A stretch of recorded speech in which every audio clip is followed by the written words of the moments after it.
ini ya ditegur lebih tepatnya. Bang, udah bang, mau masukin game ini bang bentar lagi. Ya kan, sampai dia masih sempat-sempatnya untuk memberikan informasi. Balik lagi, inilah dia game pertama kita tentunya untuk perwakilan dari Indonesia. RRQ Hoshi langsung spam sekarang juga di kolom komentar hashtag Indo Pride-nya juga sekarang karena tim Indonesia hanya tersisa satu dan akan berhadapan dengan tim Onyx Philippines. Yes, inilah dia match upper bracket antara RRQ melawan Onyx PH.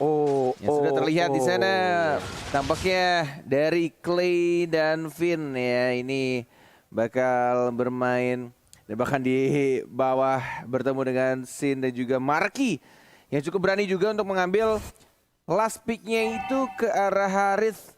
Yang kita tahu ada natural counternya Esmeralda nantinya, dan bahkan itu kecil banget Baloyski itu KB. Yes, tiba-tiba kayaknya terlebih dahulu. Dia harus recall terlebih dahulu, tapi balik lagi dia adalah seorang roamer. It's okay kalau misalkan dia harus pulang, namun yang unik adalah Hatred. Dia menggunakan Chow dan emblemnya adalah assassin untuk High and Dry. Wow. Dan ini dia fun fact dari Snake Video. Onyx PH adalah tim yang berpartisipasi di M3 dengan pool hero tim tersempit. Hanya 13 hero uniknya, sementara RRQ Hoshi memiliki 25.000 hero unik. 25? Enggak, luas, tenang. Luas banget ya, 25.000 banget ya. ini, gue bias banget gue. Yes, nggak masalah ya. 25.000 hektar, lumayan jauh ya. Tapi kali ini kita akan lihat bagaimana Bang Sin. Masihkah dia bisa survive? Oh my god, Bang Sin terpick off dikarenakan Baloyski membawa kawannya kali ini ke arah bottom lane. Marky langsung di babysit begitu saja. Tapi kali ini lihat rotasinya, Albert udah level 4. Apakah bakal kontes ke arah Turtle? Karena Kairi, dia kayaknya lebih punya advantage untuk early stage seperti ini dikarenakan adanya Tomros dan hati-hati Baloyski. Ini dia dimakan-makanin sama Finn-nya kayaknya. Yes, dari early semua aggression. Abyssal Trap-nya.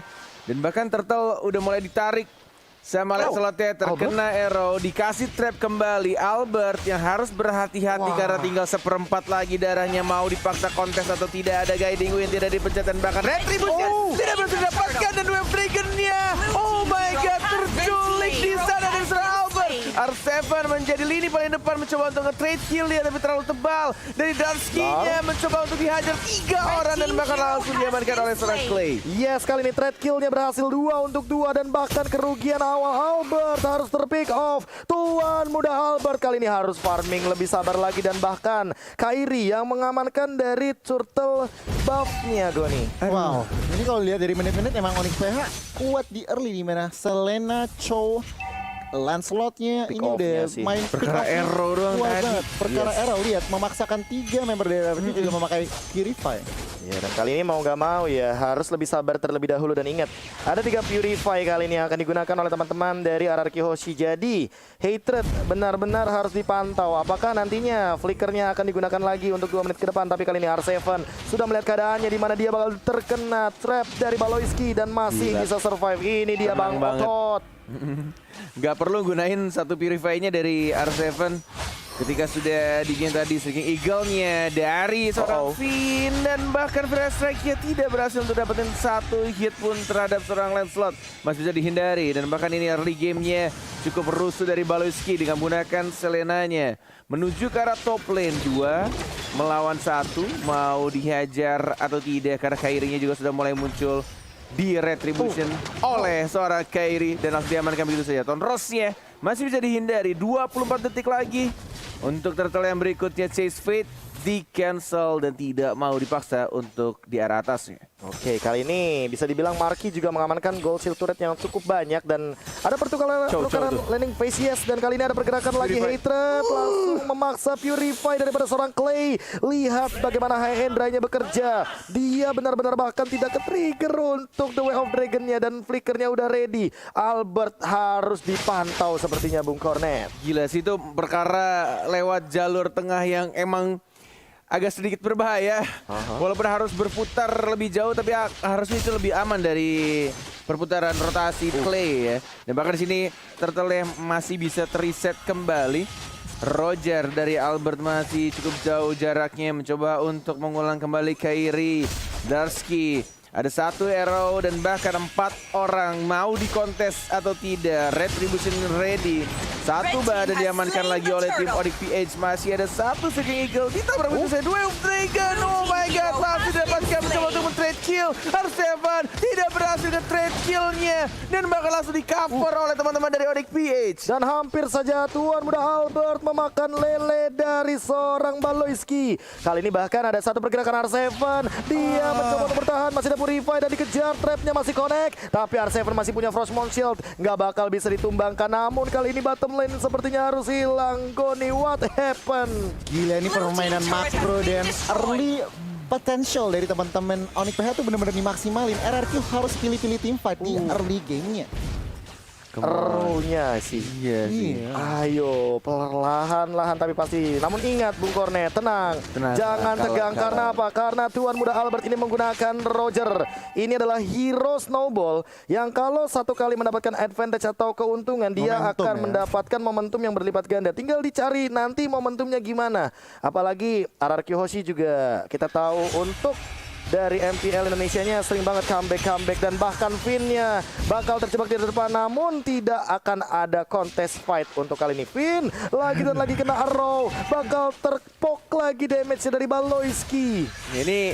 Ini kalau andaikan saja bukan tim Indo ya. Ini dari draft sih gue yakin banget dari draft RRQ mid game to late game harusnya mereka bisa balikin keadaan, apalagi kita lihat juga dari Bangsin ya yang memulai untuk dapetin stacknya, fokus untuk farming. Ya, kita lihat juga dari Clay yang masih aman untuk poin killnya juga dia dapetin 2 kill. Dan kita lihat dari anak-anak RRQ dan juga Onyx PH belum berbeda cukup jauh dari segi goldnya. Tinggal gimana caranya untuk momen-momen team fight selanjutnya yang mungkin di sini agak sedikit berbahaya. Albert yang mencoba untuk menghindar. Web Dragon dari hatred-nya, lihat masih bisa hidup dan bakal langsung dari Bushian. Sekarat dia, mana berat strike-nya, 1 hit lagi dan tidak berhasil didapatkan. Hatred masih bisa hidup. Mencoba untuk flicker kah? Tidak ternyata. Dan kayaknya iya, langsung mundur ke arah belakang dengan flickernya. Dan kali ini Kairi yang sudah mendapatkan informasi bahwa Tuan Muda Albert tidak memiliki retribution. Dan kali ini langsung diamankan dengan cepatnya. Lihat bagaimana Bangsin langsung menembur ke depan, tapi masih punya Tonros dan bahkan akan ada Circling Eagle, namun tidak ada target yang optimal. Glarski dalam keadaan immune. Dia Black Dragon Transformation dan langsung mundur bubar jalan dari RRQ Hoshi. Yes. Masih mencoba untuk mereset kembali. Terkena arrow lagi, Finn. Tidak ada Gadi win. Tapi lihat, langsung dibalikin kembali. 1 trade akhirnya didapatkan oleh vaksinnya. R7 tidak boleh terlalu memaksakan. Mencoba untuk kembali menarik untuk team fight selanjutnya. Ini yang harus dilakukan sama anak-anak RRQ Hoshi. Tetap sabar, tetap farming dulu. Dapetin banyak stacknya dan dapetin momentum untuk team fight agar lebih rapi lagi untuk bisa nge-trade lebih banyak lagi. Wah, ini bahaya banget sih, apalagi mengingat Marky langsung menuju ke arah Holy Crystal. Dan lihat perbedaan levelnya, dia level 10 loh sebagai gold laner Goni. Nah itu dia, dan tentunya Kairi lihat melevik roar setelah war. Wah, ini Holy Crystal amanin Marky ini benar-benar RRQ Hoshi. Mereka bisa sebenarnya membalikin pertandingan, tetapi harus benar-benar pilih pas momennya, pas baru bisa membuka fight. Oh, tapi kali ini Finn langsung Circling Eagle ke arah belakang Baloyski. Ternyata langsung ada pergerakan Junkunedu. Dan lihat kali ini Clay-nya bakal dikejar. Albert bakal tertangkap di arah depan. Bakal ada Phantom Execution and that's another point kill. Oh my god, Kairi. Dia mendapatkan triple kill. Apa yang terjadi? RRQ Hoshi hilang 4 membernya. Wah, gua cuma bisa melongo melihat apa yang terjadi barusan. Puncture yang dilakukan dan langsung Tonros ke arah tengah, triple kill dalam waktu yang sangat cepat oleh seorang Kairi. Dan itu adalah team fight yang benar-benar nih kita akan melihat kembali replaynya ketika Finn ya membuka 1 Streaking Eagle dan Baloyski yang benar-benar langsung lompat dengan menggunakan flickernya, dibawa, ditarik jauh ke belakang. And then memaksakan R7 juga langsung mengeluarkan Polystar Moon-nya. Dan lagi-lagi yang dilakukan Kairi itu benar-benar on point banget. Dia langsung menuju ke arah 1 orang, yaitu Parsianya, dan Parsianya. Gak peduli, yang penting ada minion, Minions wave di arah tengah, puncture dan langsung ke arah pasiennya. Dan ini yang bakal bahaya adalah Baloiski-nya yang bisa instant kill karena dia udah punya Calamity Reaper sekarang. Lihat arrow-nya kena terus dan tidak ada informasi sama sekali karena kali ini cukup berbahaya dari Baloiski yang dia trap-nya benar-benar on point banget. Arrow-nya benar-benar memporak-porandakan banget formasi dari RRQ Hoshi. Lihat kena lagi Vin-nya dan kali ini langsung ada pergerakan Saman Force ke arah belakang. Jut Kunedo dan Albert dalam ancaman. Albert ditumbangkan. Tuan muda Albert kali ini harus hilang. Babang Pipin juga yang menyusul dan bahkan kali ini Hatred di trap kill. Bangsin dia datang mendapatkan double kill juga daripada seorang Clay from Bogor. Kali ini tapi ternyata lihat Bangsin mendapatkan kali ini seorang Baloiski. 3 untuk 3. Bangsin kali ini 1v1 situation melawan Kairi tapi masih ada Phantom Execution. Lihat oh my god. The timing wipe out dan Onyx PH itu kritis banget padahal Bung Kornet. Oh, itu benar-benar timing yang sebenarnya dari kedua core. Benar-benar itu tinggal gimana caranya mainin insting untuk mendapatkan killnya antara seorang Bangsin dan juga Kairi. Tapi Kairi dia mendapatkan timing yang tepat banget. Dia punya Tonros, dia punya Phantom Execution yang pas banget di rerumputan.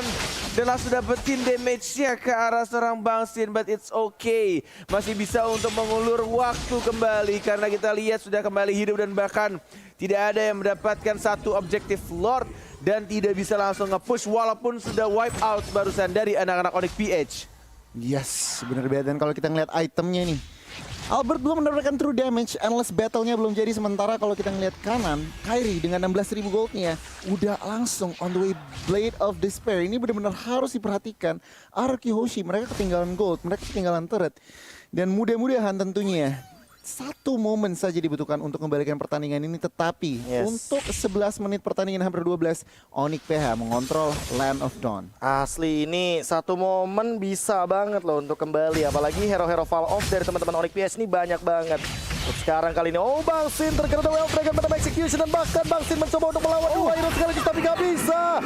Unstoppable daripada seorang Kairi. Kali ini 4 member dari RRQ Hoshi mulai diporak-porandakan, dipaksa untuk pulang. Glarski mencoba untuk dengan Black Dragon Form-nya dia memaksa pulang semuanya. Lihat Cyclone Eye-nya bahkan diambil. Kairinya langsung hadir juga. Phantom Execution lagi. R7 apakah mampu untuk bertahan? Arrow-nya dilontarkan lagi. Tidak boleh ada yang mendekat ke arah Lord yang pertama karena kali ini Lord pertama akan diamankan oleh Onyx PH. Nih benar-benar tinggal gimana caranya dari RRQ menahan dan bahkan dari Bangsinnya. Ya sekarang sudah ready untuk flickernya. Tadi ketika di game juga tidak ada flicker. Ya tinggal menunggu ini. Sudah mau level maksimal walaupun sempat tertinggal dari seorang Kairi yang level maksimum duluan. Lord sudah mulai berjalan di arah tengah. Ini di arah tengah harusnya bisa ditahan. Karena kita lihat Clay-nya juga sangat unggul dari segi point kill dan akhirnya itemnya, beberapa itemnya juga sudah mulai jadi untuk dari seorang Parsia-nya. R7 sudah mulai di depan bersama seorang Finn. Dia diwin satu skill Lord karena sudah di atas menit 12. Sudah mulai merelakan satu inhibitor turret. Lord sudah mulai masuk dan mencoba untuk membersihkan minion di arah atas dan bawah. Strategi yang cukup baik dilakukan sama RRQ, melepaskan middle turretnya karena sudah setengah darahnya. Dan lebih baik menjaga di sisi lainnya, KB. Yes, kali ini perlahan-lahan lihat yang harus diperhatikan adalah hatrednya. Tapi arrow-nya connect kali ini. Albert dalam ancaman. Langsung terkena Tonros dan hilang. Tuan muda Albert. Baloiski tapi ditukarkan begitu saja. Double kill dapatkan oleh Kairi. Dan dia polis tabunya ke belakang R7 tapi tidak bisa menyelamatkan Bangsin. Bangsin tumbang. The Way of Dragon coming up. Tidak ada purify. R7 tumbang dan wipe out. Onyx PH memporak-porandakan RRQ Hoshi. Game pertama 13 menit 57 detik. Wow. Aduh. Ini yang harus gua bilang juga ya. Ngomongin soal kedua tim yang bertanding di match kedua. Walaupun kita Indo Pride tapi kita juga tahu lawan kita adalah anak-anak Filipina, Onyx PH. Juara di MPL PH dan juga kita lihat cara mereka bermain, gameplaynya, mekanik dari setiap playernya dan bahkan penguasaan map juga dari anak-anak Onyx PH. Tidak bisa kita remehkan dan kita melihat untuk game yang pertama. hanya bermodalkan tadi terakhir di team fight barusan ya. Hanya bermodalkan satu arrow-nya dan itu mengarah ke seorang Albert. Commit di follow up oleh teman-teman yang lain dan langsung buyar satu persatu, masuk satu persatu.